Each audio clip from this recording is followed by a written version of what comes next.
สบายดีวันอาทิตย์เนาะทีมงานหากินหมานพี่เนาะ มาหากินปลาข้อมาเลยกับลูกชายมือปราบเนาะสองน้องเพื่อนสองเพื่อนเพื่อนมาแกล้งเบ็ดโดยเฉพาะเฮาละพวงแห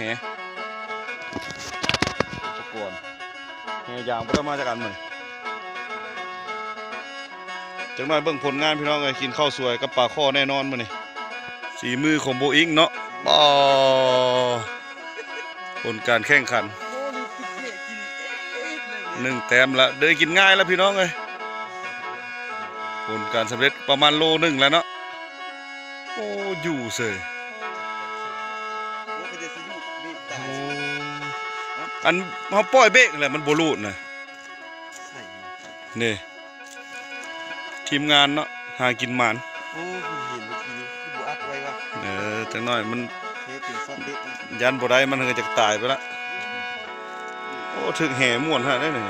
จะเป็นจังไดอีกประมาณครึ่งชั่วโมงหรือชั่วโมงหนึ่งปลายังบ้อนหลายอยู่สิ่งง่ายสถานที่คนนี้ยังเห็นปลาบ้อนอยู่ใจขึ้นอีกจังหน่อยชมผลงานแน่นอนสิมีแต้มขึ้นมาบ่บานนี่เนาะอากาศจะบดๆคือจะเย็น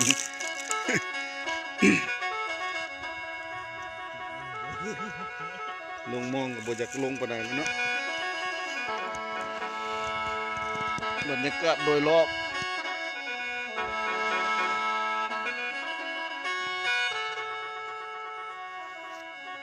อยู่ทางเขาแกงบิดเนาะจากทางอย่างเขามากันประมาณ2 กิโลได้ยังมีสร้างอยู่ด้วยพี่น้องแถวนี้แถวเมืองคุณคำเมืองคำเกิดแขวงบริคำไซเมืองคุณคำแขวงคำม่วนสายแดนติดกันเนาะสายภูไฮอุโมงค์ 3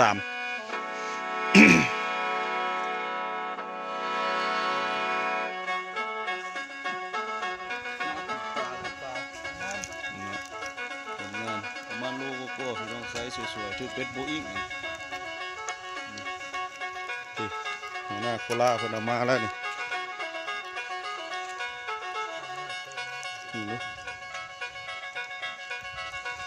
โอ้อีฟอยแม่ปลาดุกเนาะโอ้สีเหลืองปลาดุกก็2-3 ตัวโลธรรมชาติเนาะ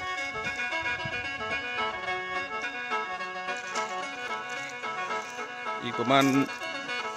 เดือนหนึ่งแล้วน้ำแห้ง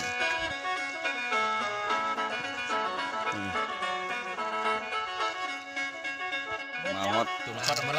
สำคัญละบาทเลย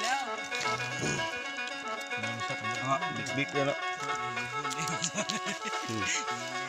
มากับแก้มเข้าทีมงานส